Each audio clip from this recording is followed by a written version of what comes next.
Next. Next.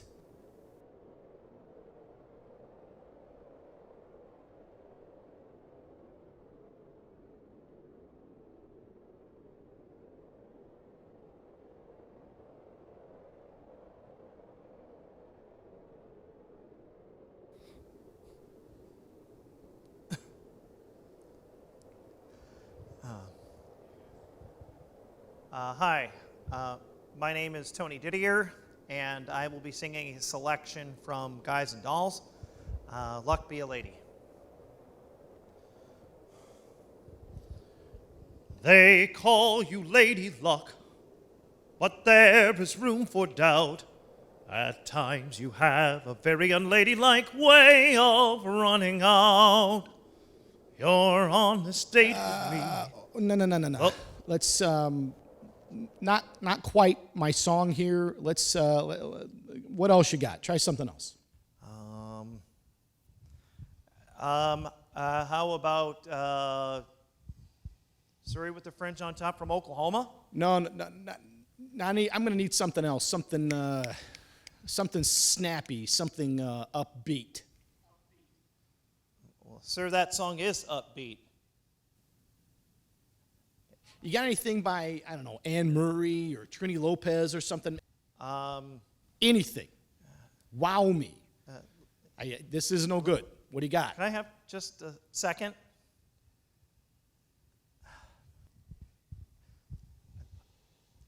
I can't think of anything right now, sir. I'm sorry. Sir, can I ask you a question? Why are you being so difficult? Do you know how hard it is to come up here and do this? Have you ever stood up here and done this? Sometimes directors sit out there and they're just so into their own director world that I think they sometimes forget what it's like to be standing up here as an actor and doing our best to impress you. You know, how would you like to come up here and try this today, sir? See how good you are. I'm pretty sure I could do this. Really? Let me show you how it's done. You ready?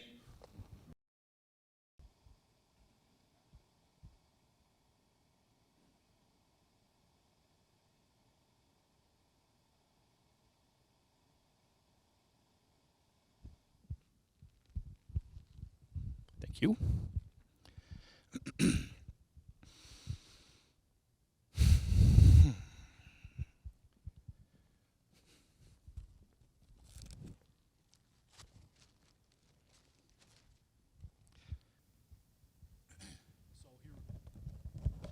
Here we go. All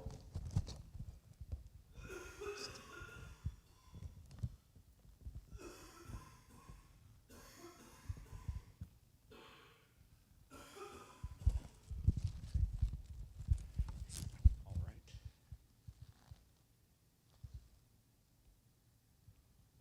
I'm I'm almost there. Are you actually holding a phone right now? Are you getting ready to make a call? I had to monologues on the phone because of the. Oh, so what you're telling me is that you're not actually prepared for the audition. I wasn't prepared for an audition today. So you can kind of see how hard this is on our end as actors now, right?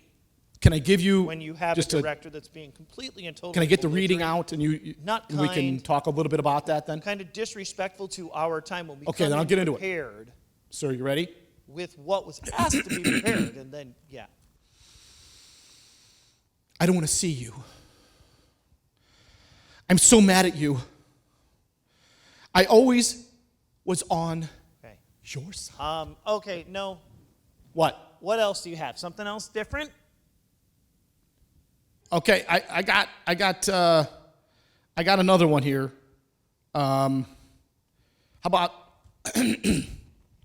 This is going to get you, I promise. Jennifer Grey as Frances Baby Houseman in the comparable 1987 film Dirty Dancing. I told you I was telling the truth, Daddy. I'm sorry I lied to you. But you lied too. You told me everyone was alike and deserved. No. Yeah.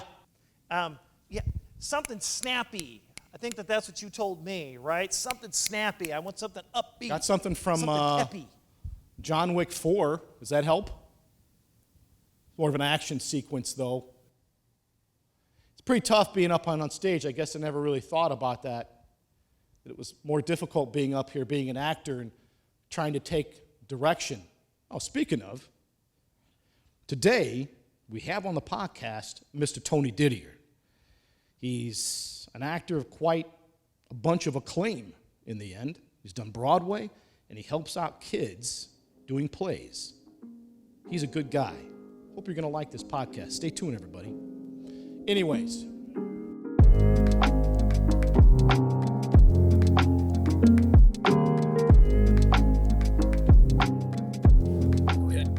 How you doing, man? I'm good, man. Good. So that was a little bit of fun. Some ridiculousness together. Did I get the role? Did I get it? I probably wouldn't cast you. Now, Tony, you have said a couple different times you don't like this beret. What exactly is your issue? I'm taking off these glasses to keep the glare down. No, I'm just teasing you. Hey, everybody. I love you, buddy. Shooting the podcast here with Tony Didier at the Performing Arts Center. What's this place called again? This is the University of St. Francis Robert Goldstein Performing Arts Center. Any other words in there? Just there's no other throw a words. couple That of- is what it. That is what. well, it that's is called. I didn't realize it was called. I just called it the PAC, Yeah, the PAC. mm-hmm. You familiar with that? I am. Yes, Yeah. sir. Appreciate you coming today, brother. Dude, I'm happy to have you. I was. Thank you for reaching out and contacting me. I'm honored to be here. I don't know if you're going to use the word honored or not, but Absolutely.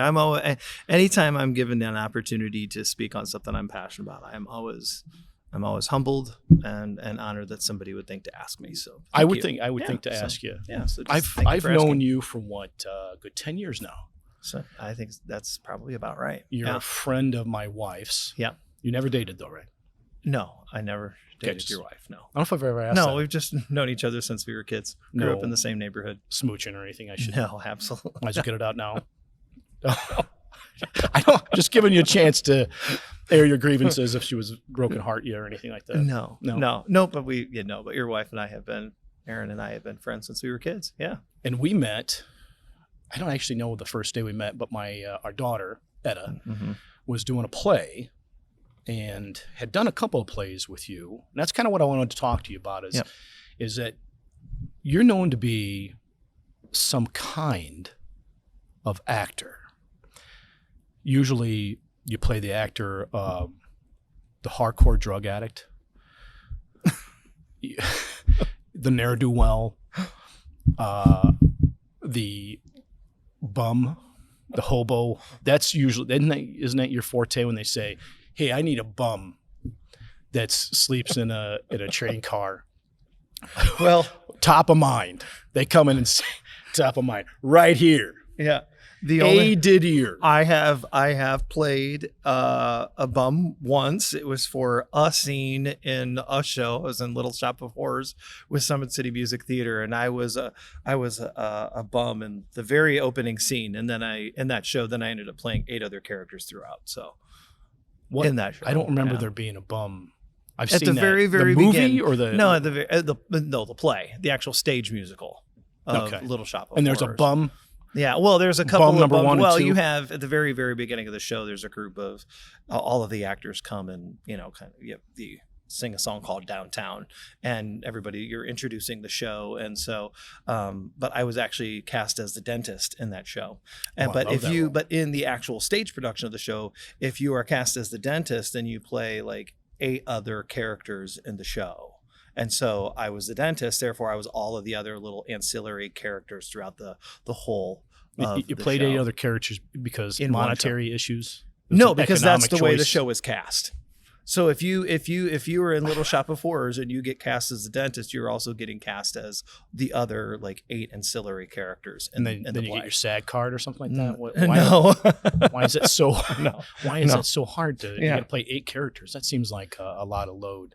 You know what? If as a character actor, it's like a dream come true because you really, really get to sink your teeth into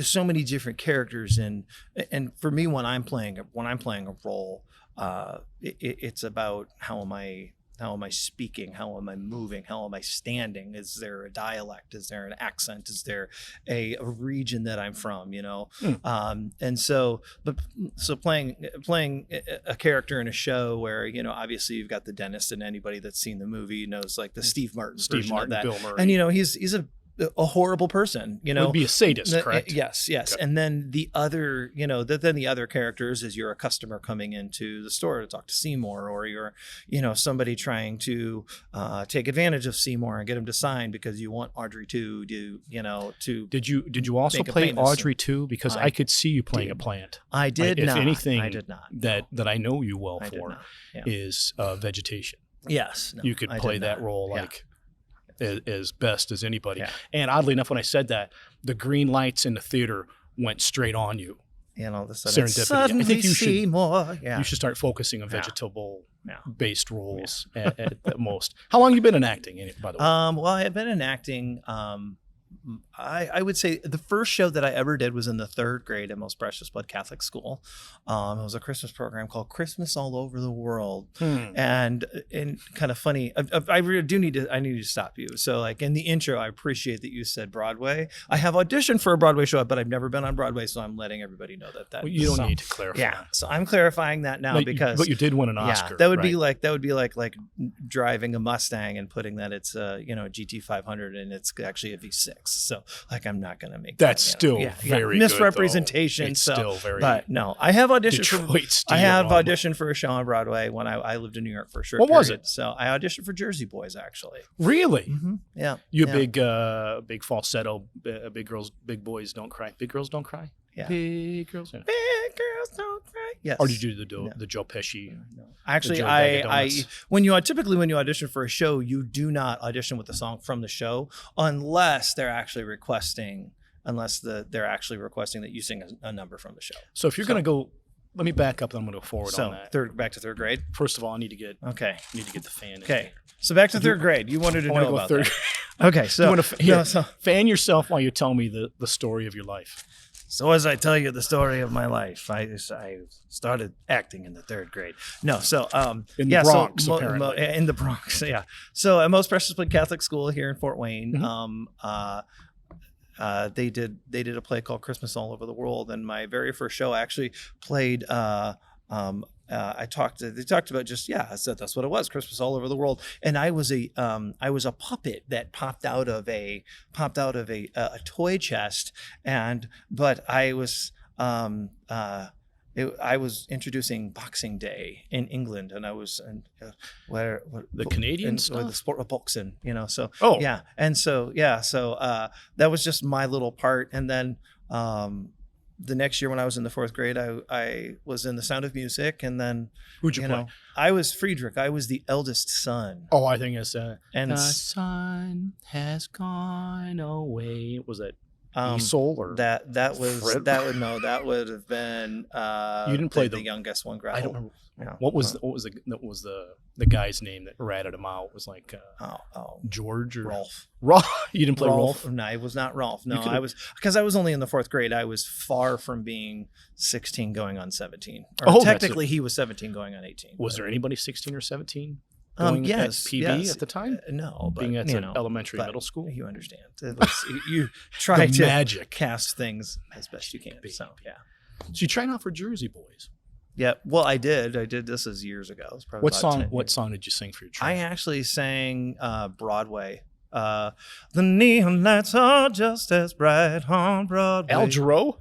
No, that was that. Well, no, it was Lieber and Stoller. It's from the play. It's from the play Smoky Joe's Cafe.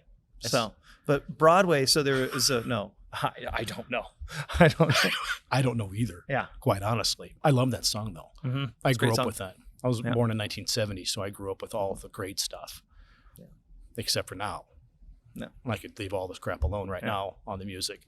Yeah. And so you win yourself an EGOT, and then you you come back home and you say, okay, here's my next step. I just have to work with children. Yeah.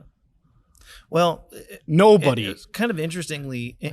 So when I was a kid, so I went to Most Precious Blood Catholic School, and I did theater. Mhm. You know, 3rd, 4th, 5th, 6th, 7th, 8th grade, doing the annual spring musical, and just absolutely fell in love with theater. When I got into high school, I did theater as well, and then kind of got away from it for a short period of time.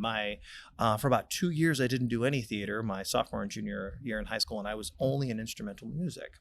And then my senior year of high school, my dad was actually the director of theater at St. Francis.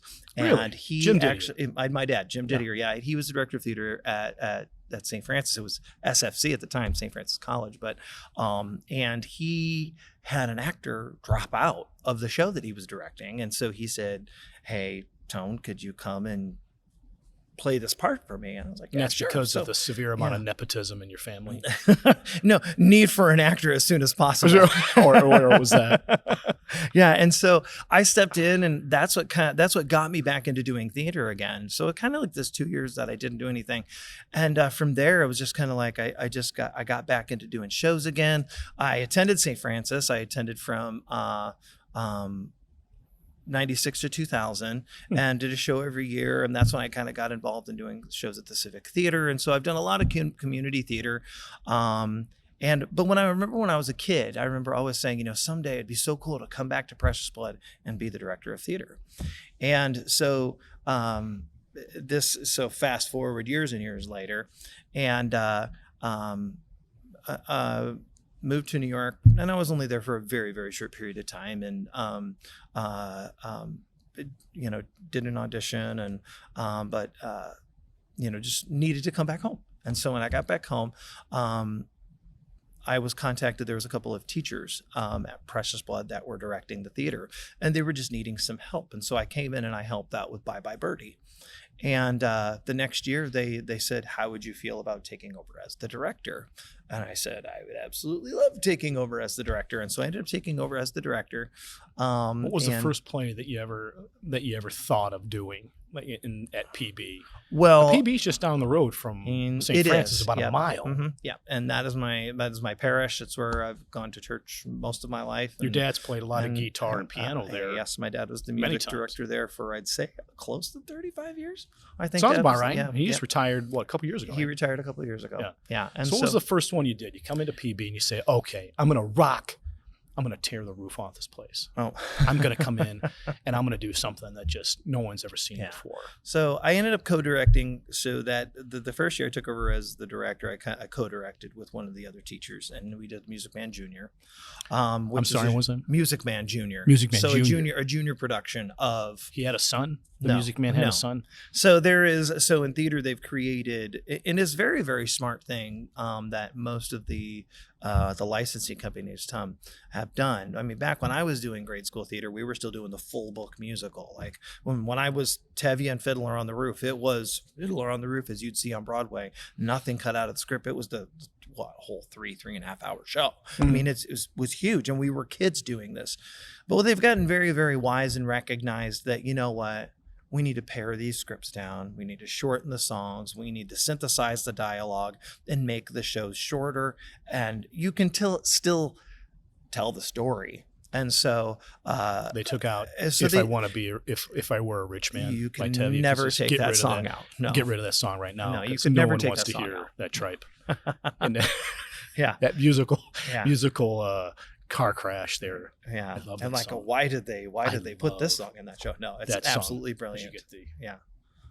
if I were a rich man. You got to arms up. You got to have your arms up. You have way the arms high. up. Like, Very just like demonstrative. Topol. So, but no, so we ended up doing Music Man Junior, which, like I said, is a pared down, dialogue synthesized, makes it more accessible for kids. And so that I co-directed that. But then the next year, took over completely full time as the director. And what I wanted to do is, I ended up directing The Wizard of Oz because it's a great show. Kids love it. It's fun.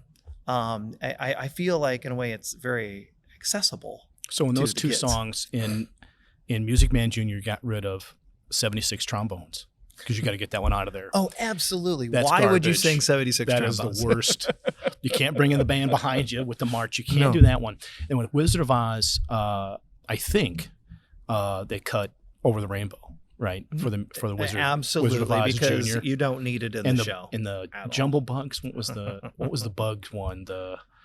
There's a Bugs one that there's. Are you talking June about? Bugs, the Jitterbugs. Oh yeah, the Jitterbug. They come out there. Actually, so that actually is a number that was taken out of the movie. movie. But the Jitterbug number is a really, really cool It's good. number. My daughter, our daughter Maddie, did that at Bishop Lures. Yep. Was part of the Jitterbug, and she just absolutely thought that was. Yeah. I don't know what that was. I'm like, what part Yeah. is this movie? Because, like Yeah. you said, it's not in the movie. Because it's not in the film, and that's the thing. Yeah, that there's so many shows where they pull stuff from the film, and people think that is what is, and then you go to see the Broadway show, and you're like, totally. "What? Oh my gosh, I didn't know that song was in this." Yeah, or I had no clue that was in there. So you did Wizard of Oz. So I did Wizard of Oz. Which was better? You did the Music Man first, Music Man Jr. And then you do Wizard of Oz. Which one was a better one for you to put together? I think that as when you're directing theater, you get better and better with each. I mean, like anything that you do, you learn more about the process as you go. So, I came in and I assisted one year, and then I co-directed the next year, and then I took over the following year. So by the time I had gotten to Wizard of Oz, I had a greater sense of, okay, this is the space. This is how I can work with it. These are the actors I have, so I was, not that I wasn't confident in Music Man, but I was sharing responsibilities. But when I, took over, it was 100% my vision of what I wanted it to be. So I did it in a very abstract way. It was more color wash. If you were in the Emerald City, everything was green. When you were in Kansas, I just had stark white color against the backdrop. What year was this? So you did Wizard of Oz? Oh, I would have been. I need a specific date and time. What was it like? Would have been 7 o'clock at night too. 8 o'clock. It would have been 8 o'clock. 8 o'clock. It would have been 8 o'clock. It's early and I haven't had coffee. No, it would be about 8 years ago. I did that. Okay, I did that show. I think I kind of Yep. remember because that. your daughter was one of the Munchkins. So that was the first one. I was part of that. I was there booing in the front row. I was really going at it this time. I got to throw. I think it was perishable food night then. It was. I threw a lot of stuff on that Yes, stage. it was. It was Yeah, really we bad. We had rotten cabbage and It was and really good because it tomatoes. was too bad it wasn't the. I'll go. I got another couple things to say, but I'm gonna move on. Yeah. Move on from that. I saw that.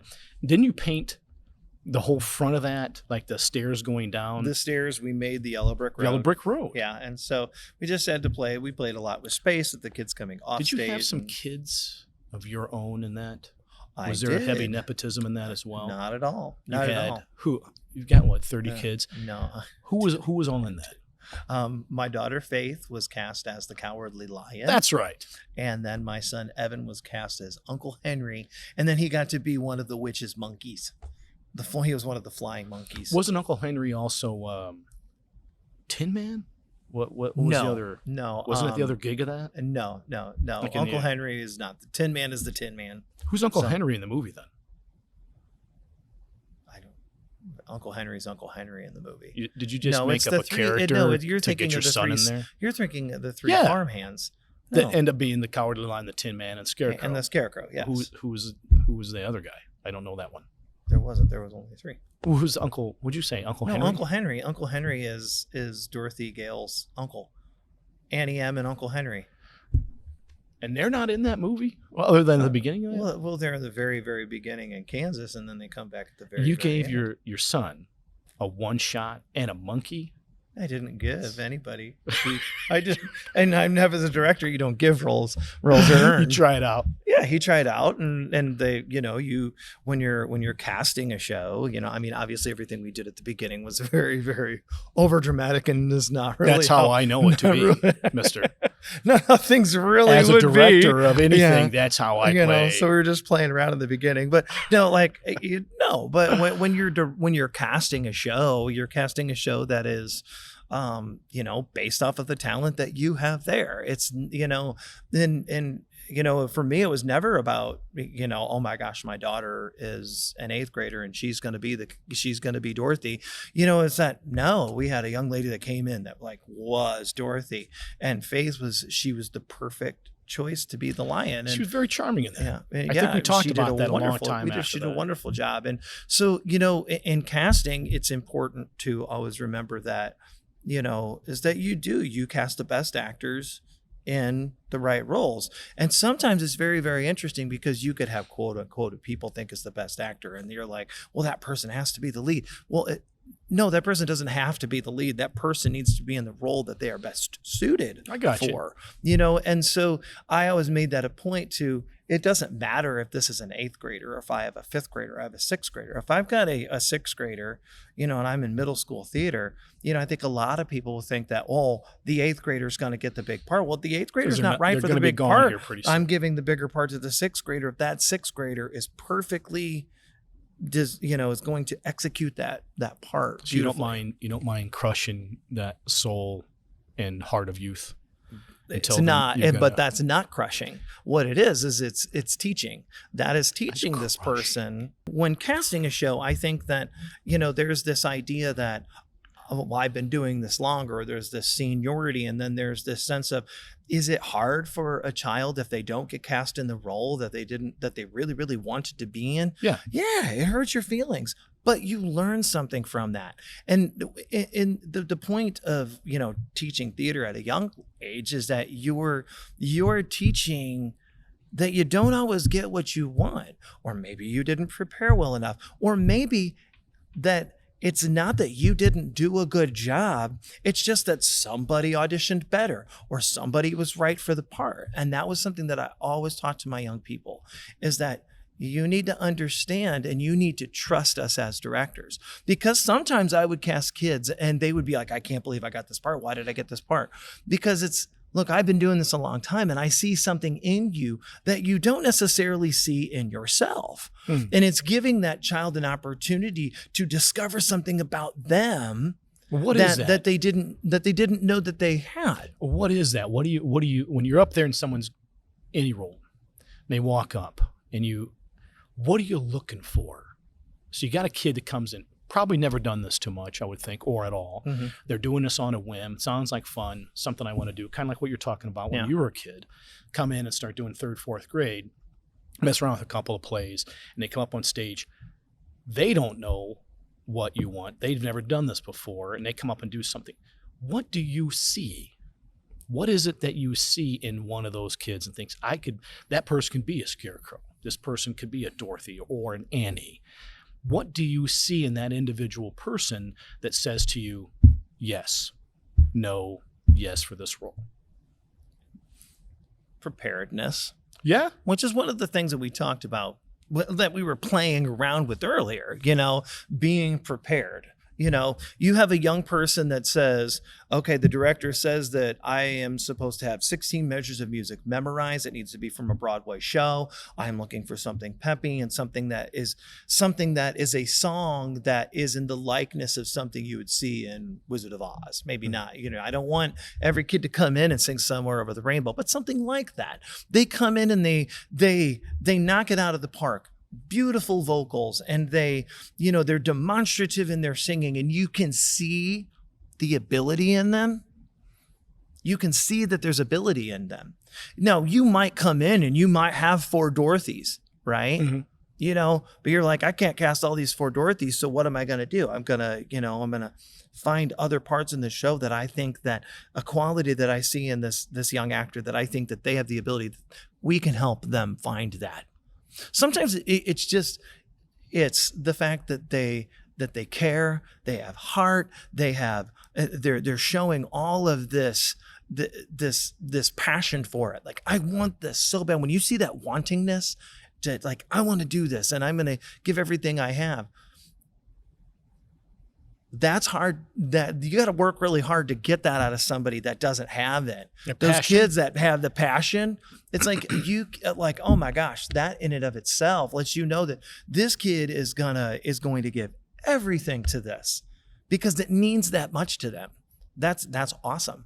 And then when you get the kids that maybe there's not that passion, you can't make somebody passionate about it. Yeah. But what you can is you can teach what theater is. They grow a comfort level with it. They realize, wow, this is fun.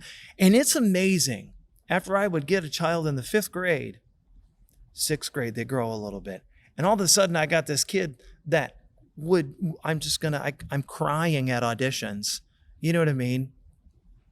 Because they got their own personal things going on? Because they're scared. You're walking into a room.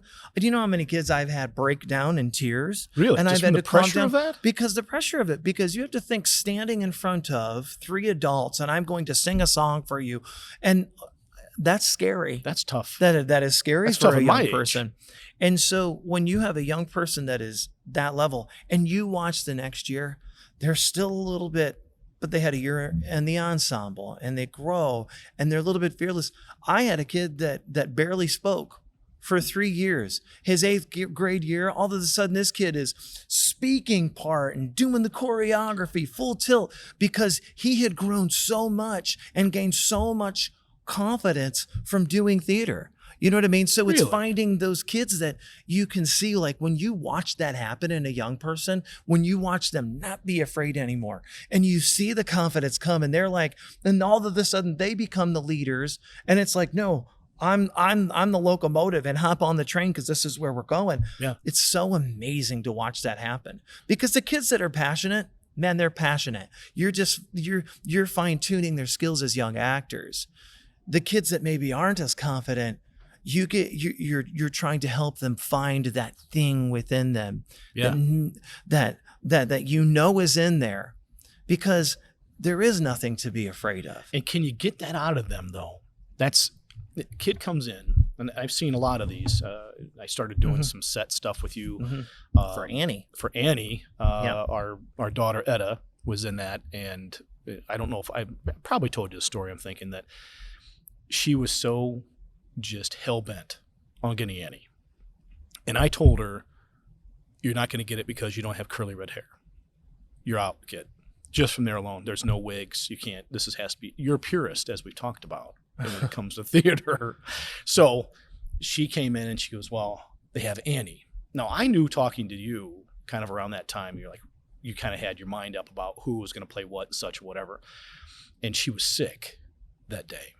And she came in, she just didn't feel well. And before she was off stage left or right, and she came in and just started crying and just kind of had at it and saying, I don't even know what the song, it was probably a One Direction song, I'm thinking. No, I think she had I don't know what it was. I think she sang a all Broadway she musical sang show. and still does for that matter. And came in and finally did that. And this was, I think we had heard about you doing Annie a year prior because you told us, I think we were at church, we're at church over at PB, and you said, oh, I think we're going to do Annie. And so I told her, I said, we're going to do Annie. She went and had the script, memorized it, and was doing lines with me because I'm Daddy Warbucks, which I take offense to because of the baldness, which, I'm kind of dealing with a little bit of that. Yeah. I don't need to, I don't need to have the Charlie Brown role either. Yeah. Whilst I'm at it. Quite honestly. And so I was doing this stuff and I was singing it out. Of course, she thought I was terrible because I'm her dad. Yeah. She think it was what you're supposed to. And so what she did is she took her cell phone and actually recorded the other lines. Yeah, I remember and she her did doing the that. whole thing for a year and was so just absolutely dedicated to that role. And the reason why it had a lot to do with you. Yeah. Well, And she thank said, you. I want to do a good job because Tony, and talked about you and your wife and your family, and said that was such an important thing, and that how you did such a good job with the students to get everybody going. And then when we saw that, I was just blown away by that. Your daughter was fabulous in that role. Like But she didn't have red hair, Tony. No, because I'm not a purist. I thought, You were a theater purist. I am not a theater purist. No, I think I booed several I think. times. Well, I mean, it depends on how you would define purist, but we won't get into that. No, but no, she was because I mean, you can put a wig on a kid, but I didn't bother with the red curly hair. To me, that wasn't important. To me, what was most important is that I cast the best actor in the part, and it was the best actor for that role. She was so gung ho, and then to watch you when you start this process, and you say, "I'm gonna do this thing," and the term that comes to mind is herding cats, or is it herding mosquitoes or herding cats? Is it okay? It's one of it's there's a vernacular there I'm not familiar with, but you come in and you bring these kids in, and then you say, "Here's what you're gonna do." How hard is that to get from point A just to point B? You got a whole bunch of other letters in there, by the way. Yes. There's like 24 other letters in there you could work with. Yeah. Point A to point B. Okay, I got the cast. Mm-hmm. Now the rubber meets the road. Well, what do I got to do? Well, I mean, when you get into that situation, especially when you're dealing with educational theater, which is what I always viewed I was doing, was teaching young people theater. Yeah. Teaching them theater arts. Now, there is all the other parts that go into it, the confidence, the ability to stand in front of people and sing a song. And hopefully someday that will give you confidence to be more engaging in one-on-one interpersonal conversations. You know what I mean? But, there's all of that comes along with it. But, in teaching theater arts is that you just know that you have to start from the beginning of, this is the stage, this is downstage, this is upstage, this is stage left, this is stage right. So you're teaching all of those, you're teaching all of the physical aspects of what the theater is. And you're talking about, projection and cheating out and, because you can't have a conversation on stage just like this the whole way. You have to cheat out so everybody can see you. Teaching all of those things and, just giving a little bits at a time so that they can digest that. And one of the things that I always told them was, I understand that you don't know much about this. Yeah, me neither. So I'm not going to ever be mad at you. I'm not going to yell at you because you messed up a line or because you didn't remember your blocking. Because I get that you've never done this before. How can I be mad at you for, you're trying to water ski, but you didn't get up the first four. How dare you? Yeah. I mean, how dare you waste my gas? You've never done it before. You know what I mean? Does it actually go past patience then? Because you're talking about patience, but it sounds like a little bit different. It's that understanding. We got to start somewhere. Well, it's not really a patience thing. It's just it absolutely. I mean, patience is a huge part of that. You have to be patient with understanding that, that they're coming in and they are learning a brand new skill. So I can't actually just come in and all of a sudden say, here's the show and here's theater and we're going to do this on a really, really short, learning process. If you've ever done it, it's an extended learning process. Yeah. I always made it a little bit longer because I realized I have to teach some theater basics while I'm actually teaching the show, right? So you understand that they are young people, they're in sports, they've got school, they've got homework, they've got the stresses of being a young person in middle school, and you realize that you want to place a level of time to this. You've got to dedicate time to this, and it needs to be important to you. A lot of those came over spring break. A lot of people times. would leave for a prolonged period of time there. Yeah. So my approach as an educator, because I think that's the most important part. I think you see director and it's like, I'm just telling you what to do. No, it's educational theater. I'm an educator in theater. That I was always approached it as, I need to give you the basics. I need to give you the tools. I need to teach you all of, that 1 + 1 = 2 and that, how to spell cat, by using your letters, and then you formulate sentences. C-A-T-T, right? Yeah, C-A-T-T, yeah. And so, you got to teach words, You got to teach sentences before you can have paragraphs, before you can tell the story. So you just realize that you've got to give that to them in little bits, and you have to be very, very patient with them and be compassionate and understand that these are young people, and young people want to please adults. They really do. I really do feel that. And so I've never, my approach was never, I'm never going to be mean in a audition situation. They don't know what they're doing. They've never done this before, you know, but I would never be mean. I'd never yell at a young person. Why? Because that doesn't get you anywhere. No, you know, freak them and out. it's always being compassionate and understand that they have a life that is going on outside of this. That's coming with them, and it's creating the most, how do I want to put it? I always tried to create the most,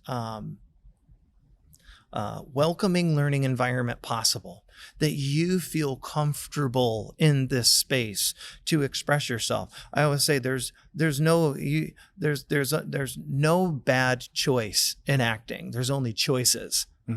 I may like the choice, I may not like the choice, but I never would. I'd be like, I want you to take chances, make a choice. I'll let you know whether it works or not. You know, but I'm gonna be like, why did you do that? I would never. No. I'm like, hey, I like that you gave me something different. Why don't you try it this way? Is you it know what true? I mean? I've heard a couple different things. The late, great Phil Hartman years ago, who was also a graphic artist. Do you know that? I did not know that. He's done like a couple of album covers. He worked with America, Yes, and like Crosby, Stills, and Nash. What? I'm not kidding around. He was a great graphic That's artist. awesome. Yeah. That's where he kind of got his start. That was before Pee Wee Herman's Pee Wee's Playhouse years ago, because he was Captain Bill, something like that. Yeah. Lawrence Fishburne was on that show he too. was Cowboy Curtis. Cowboy Curtis, yeah. And if you look at the credits, is Larry Fishburne, not Lawrence. Is it Larry? Yeah, it's Larry. That's Larry how I know him Fishburne. too. I talked to Larry the other day. We were out camping in the Poconos, and he and I had a good conversation about it. We have a double sleeping bag. Okay. It's roomy, All but it's intimate. right. And one of the things that Phil Hartman, there was a sketch he did on Saturday Night Live, and he was some acting coach, probably an actor himself, became a coach, whatever, and he would say, "This is nothing. This is something. This is nothing. This is something." And I didn't know. Well, quite honestly, I don't know what that means now, but I think I get the idea is that the adage of acting is reacting. Is that true though? It's not so much. It's how you are working with that other person. Absolutely. But what if you're doing a one-man show? Well, your scene partner. I mean, we refer to them as scene partners. I mean, it's like the person that you're working with is that you're trying to reach a level of authenticity. You know, that it's that you actually are that person. Mm-hmm. You know what I mean? It's like when you watch a movie with Meryl Streep, right?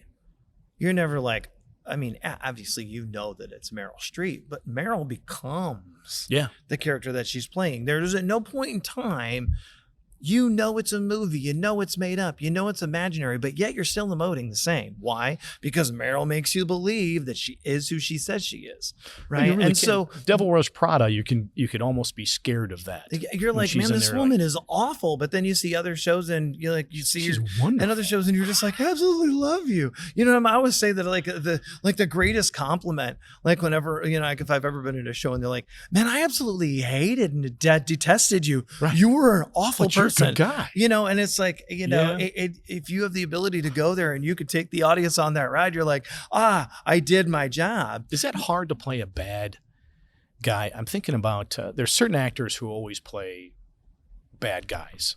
Trying to think of the guy. I'm talking. There's always that one guy. Like in Die Hard, there's the one reporter, and he plays a bad guy. He was the same bad guy in Ghostbusters. Yeah, he's always the bad guy. Walter Peck. Walter Peck, Mr. Pecker. Yeah, he goes, my name is Peck. Yeah, and it seems like every movie he's in, he plays this guy as a complete jerk. And I always wondered if you met him, he's probably like the most warmest human being. I don't know that he's not. Well, an instance that I think that the young guy who played Malfoy in Harry Potter, like people just detested the guy. But you know what I mean? He was like he's a kid like playing a part. He's like, that's not who he is.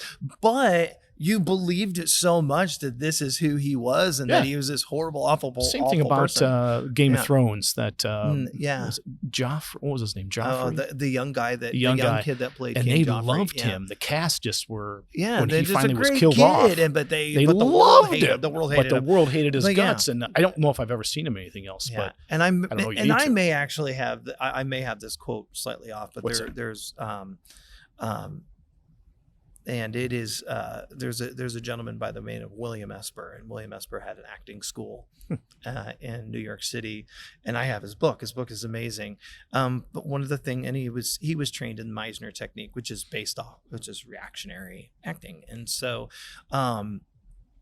But William Esper has this quote is that and I may have this. I'm paraphrasing a little bit. Just hit me with it. Acting is the ability to tell the truth in imaginary circumstances. Oh, that's a good quote. Yes, because on stage this is imaginary, and especially in a theatrical production, as everybody's watching it, everybody knows that it isn't real.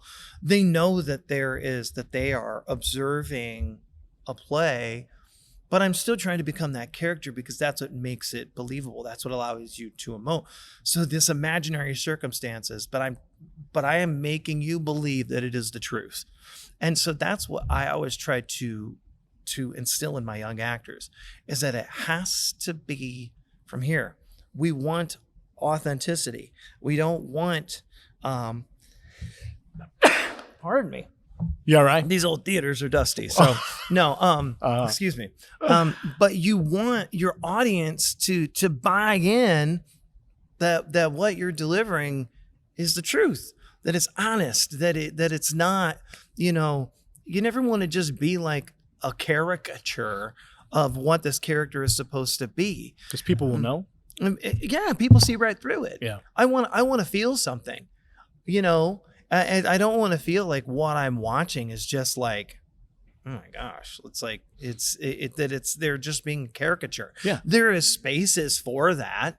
Do you know what I mean? But like, let's say even if you're watching, sketch comedy on Saturday Night Live, you know what I mean, and you're looking at, whatever actor is playing whatever character. Do you know what I mean? It's like, but yet for that moment in that sketch, you're like buying that this person, that Dana Carvey is the church lady. You know what I mean? You're buying in on that. You know what I mean? Because because he's going there in his mannerisms, in his voice. He's dedicated. He's dedicated because he's dedicated to the part. Yeah. Even though it's comedy, you're still like, oh, it's the church lady. Do you know what I mean? You're not like, it's Dana Carvey, but he's like bringing you into this character. So even in comedy, you're still trying to give that authenticity that I am going to become this, so that you believe that I am who I say that I am. Yeah. Well, it's even like something.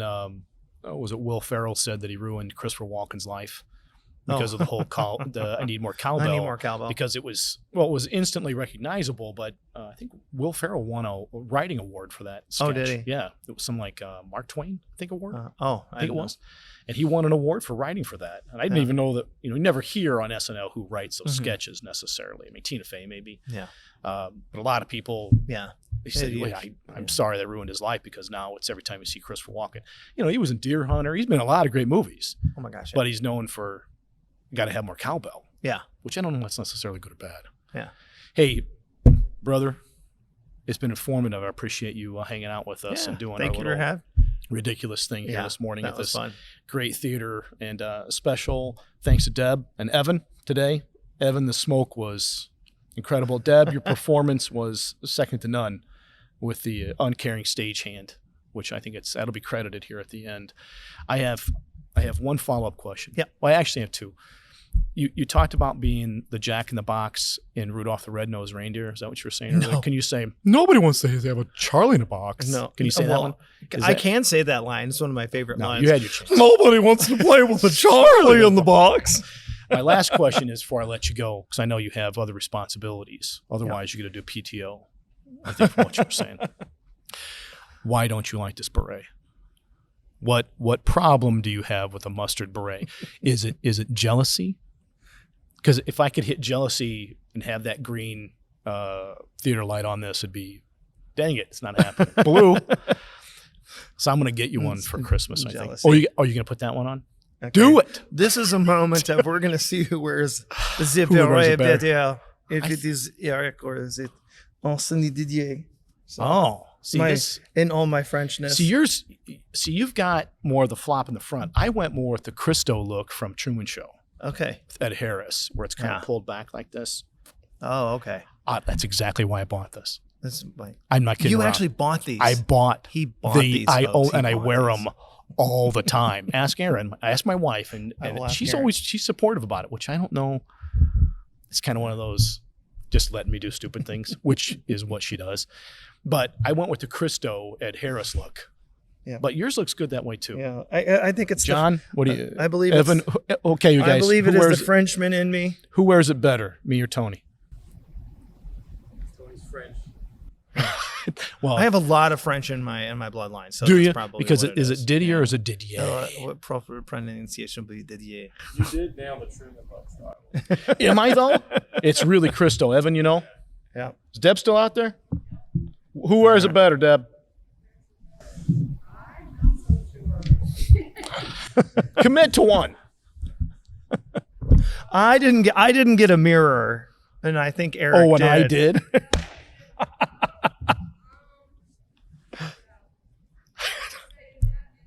The way that it's worn, I would say Tony.